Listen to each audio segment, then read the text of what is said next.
Se on Ville tässä, morjesta. Tervetuloa seuraamaan uutta Leffa-uutiset-kanavaa. Täällä Leffa-uutiset-kanavalla on tarkoitus käydä läpi elokuvan maailman uutisia sekä muita ajankohtaisasioita. Joten jos yhtään leffat kiinnostaa, niin muistakaa tilata tämä kanava tuosta alhaalla tilaa painikkeesta ja heittäkää myös kommenttia yleisesti elokuviin tai näihin mun videoihin liittyen. Ja mä pyrin sitten parhaani mukaan käydä niihin vastailemassa. Itsestäni voisin kertoa sen verran, että olen aika lailla parantumaton leffafriikki. Olen ollut sitä jo pienestä poista lähtien ja muistan kuinka aikoinaan isäni kanssa katselin muun muassa legendaarisen Clint Eastwoodin spagettivestern elokuvia. Ja sieltä se rakkaus elokuvia sekä elokuvaa kohtaan on yleisesti syntynyt. Mut hei, lähdetään sitten käymään läpi niitä tuorempia leffa-uutisia.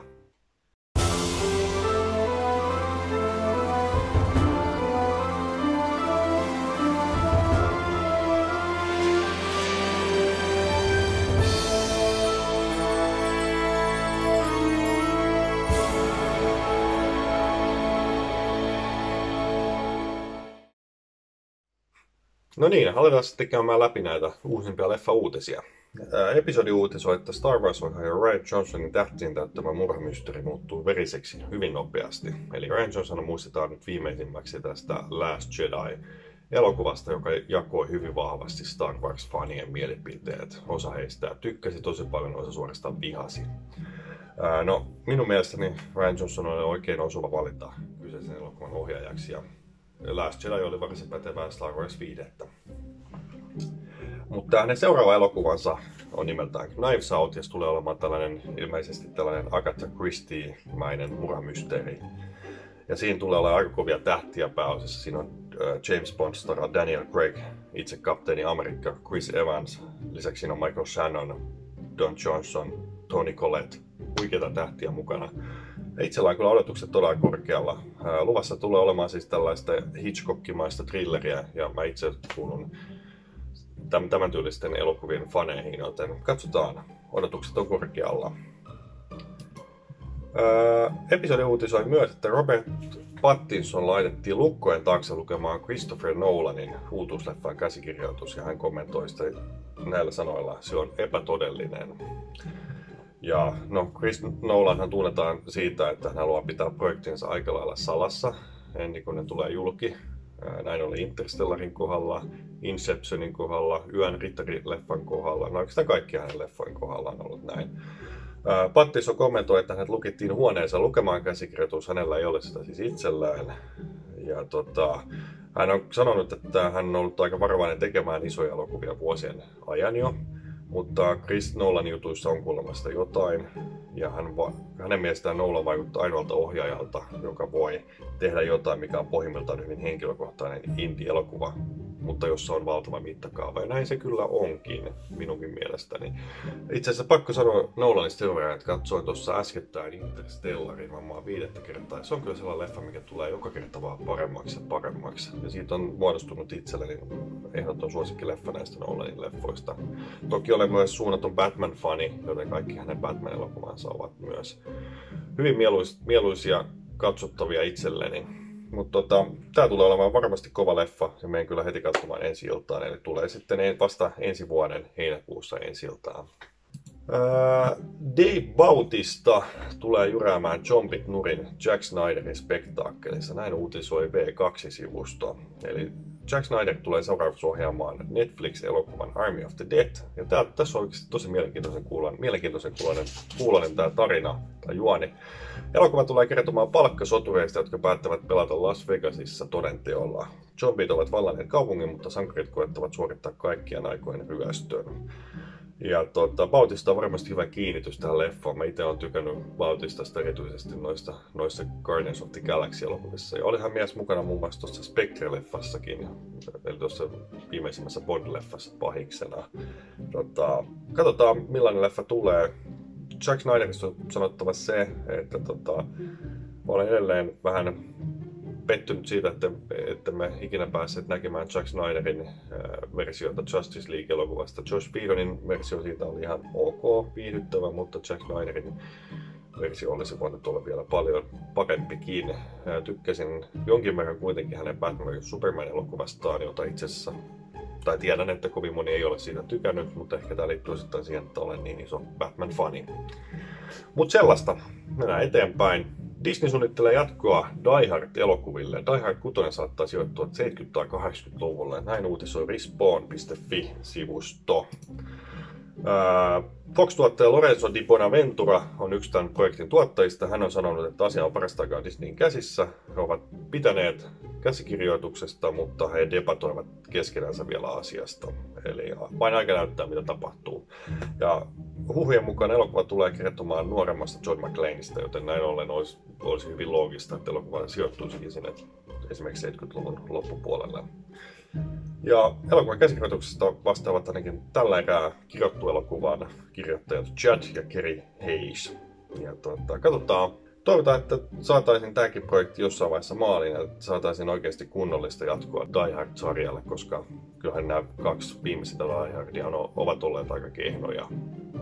No, Die Hard 4 nyt vielä jokseenkin menetteli, mutta etenkin tämä viimeisin, missä Bruce Willisin tähdittämä John McClane seikkaili tuolla Venäjän puolella, niin olihan se kyllä ihan onnettoman surkea tekele. Ja toivottavasti sellaisia ei ainakaan nähdä enempää. Mitäs muuta? Episodi uutisoi, että Robert Downey Jr. on hehkuttanut Avengers Endgame-elokuvaa hienoin hetki. Näin hän on kommentoinut sitä.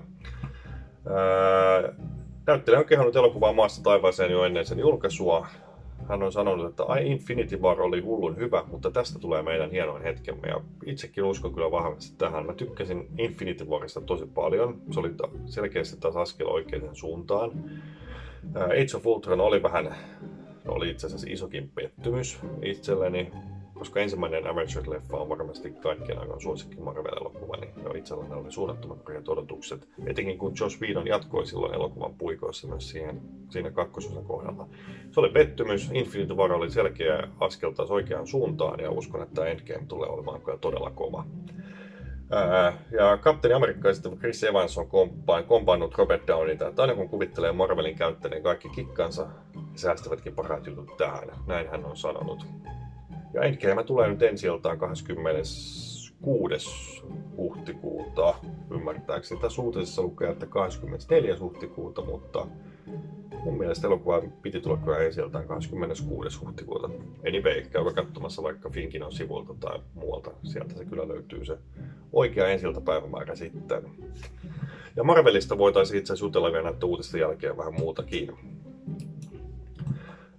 Mukapaketin toimitus uutisoi, että Idris Elba ei olekaan Deadshot James Gunnin Suicide Squad-leffassa. Eli Idris Elba tullaan kyllä näkemään kyseisessä elokuvassa, joten ei huolta.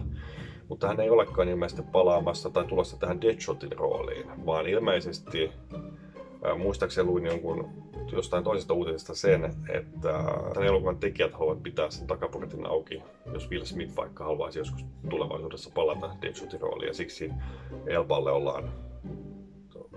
ollaan roolittamassa eri henkilöksi. Rambo-elokuvasarja loppuu ensi syksynä tavalla, jota kukaan ei osaa odottaa, ilmoitti Sylvester Stallone. Näin uutisoi Mukapaketti. Ja elokuvassa Rambo tulee käymään taisteluun Meksikon huumekarttelia vastaan. Ja ainakin ensimmäiset kuvat, mitä on kyseisestä elokuvasta julkaistu, ne ovat ottaneet hyvin vahvoja cowboy-vivahteita. Joten katsotaan, tuleeko taas olemaan pikkasen erilainen Rambo, mitä tähän saakka on nähty. Tätä edeltänyt Rambo, joka taisi kulkea John Rambo nimellä, niin oli todella oivaa toimintaviihdettä. Aika ultraväkivaltainen teos, mutta hyvin viihdyttävää menoa kuitenkin. Ja tästä Stallone siis sanoi, että tarina on todella hyvä ja loppu täysin odottamaton. Uskon, että tämä elokuva yllättää monet ihmiset. No, Stallone, näin uskotaan mekin. Ja elokuva saa siis ensi-iltansa tämän vuoden syyskuussa. Chris Hemsworth haluaa vaihtaa Thorin Bondiin. Mukapaketti on tämänkin uutisoinut. Ja Daniel Craig nyt on palaamassa Bondin rooliin ainakin vielä yhden kerran, mutta ilmeisesti Chris Hemsworth haluaisi sitten olla hänen manttelinperijänsä. Ja ei nyt varmasti olisi huono vaihtoehto tähän rooliin, mutta kyllä mä itse toivon edelleen kovasti, että seuraavan Bondi tulisi olemaan Idris Elba, niin kuin on paljon huhuttukin. Elba on kyllä itse moneen otteeseen jo kieltänyt kyseiset huhut, mutta mä pidän peukut pystyssä, että Elba tässä roolissa nähtäisiin minun mielestäni. Hän jos kuka pystyisi saamaan kaiken Bondin roolista irti. Niin kuin Daniel Craigkin on kyllä tähän saakka tehnyt. Ja Shazam, tämä DC-elokuva-universumin uutuus on aloittanut aika vauhdikkaasti ja kerännyt tähän mennessä jo 150 miljoonan dollarin lipputulot. Ja V2.fi-sivusto uutisoi, että Shazam saa jatkoa ja tämän Shazam-elokuvan tuottaja Dwayne Johnson, eli The Rock, intoilee jo pahiksen roolista. Alun perin tämä Dwayne Johnsonin piti ilmeisesti näytellä jo tässä Shazam 1-elokuvassa arkkivihollista Black Adamia, mutta loppujen lopuksi elokuvassa nähtiinkin pahiksena tohtori Sivana. Mutta ilmeisesti nyt kun tämä elokuva on saamassa jatkoa, niin Dwayne Johnson tullaan näkemään Black Adamin roolissa sitten jatko-osassa. Mutta joo, siinä oli tuoreimmat leffa-uutiset tai ainakin tärkeimmät niistä, ja nyt voitaisiin loppuun puhua vielä ihan hetki Marvelin elokuvista. Itse kävin nimittäin viimein katsomassa tuon uuden Captain Marvel-elokuvan. Olin vähän myöhässä sen kanssa, mutta nyt se on nähty, ja nyt on itse asiassa nähty sitten kaikki Marvelin elokuvat, mitä on tähän päivämäärään mennessä julkaistu. Ja monet niistä toki useampaankin otteeseen. Ja Marvelin leffoista on sanottava se, että mä tiedän, että nehän jakaa aika lailla ihmisten mielipiteet. Etenkin sellaisten ihmisten mielipiteet, jotka viihtyy ehkä keskimääräistä enemmän elokuvien parissa. Mä tiedän, että moni elokuvaharrastaja dissaa näitä elokuvia. Heidän mielestään niistä ei ole elokuva. Jos nyt ajatellaan elokuvallisia ansioita, niin monien elokuvaharrastajien mielestä niissä ei tällaisia ansioita juurikaan ole. Mutta lähtökohdat pitää olla tiedossa, että asiat pitää osata suhteuttaa, kun menee siis katsomaan Marvelin leffoja. Et sinnehän mennään silloin ensisijaisesti viihtymään. Ja nämä ovat nimenomaan, siis Marvelin leffat ovat nimenomaan loistavaa viihdettä. Et jos nyt ajatellaan, että esimerkiksi Paul Thomas Andersonin ohjelma There Will Be Blood, joka on yksi kaikkien aikojen lempielokuvia, niin jos nyt ajatellaan, että se on 5 tähden gourmet illallinen, niin Marvelin leffat ovat sitten loistavaa pikaruokaa. Ja tässä ei ole mitään hävettävää, painosanalla loistavaa. Ei sitä kuitenkaan joka päivä tai viikko tai edes kuukausi jaksa mennä mikään gourmet-ravintolaan. Vaan monesti sitä kaipaa useammin vain erinomaista pikaruokaa. Ja kyllä mä itse olen aina viihtynyt todella loistavasti Marvelin leffojen parissa. Toki sielläkin on heikompia tekijöitä joukossa, mutta hei, kun kyseessä on näin massiivinen leffa-universumi, niin se on vähän niin kuin väistämätöntä. Ja Marvelin leffoissa on kuitenkin paljon hyviä puolia. Ne on aika kepeitä teoksia, niitä jaksaa hyvin katsoa. Ne on enemmän aika positiivisia ja niissä on sellaista mukavaa toivon tuntua. Ja lisäksi niissä on aika loistavia näyttelijöitä. Esimerkiksi Robert Downey Jr.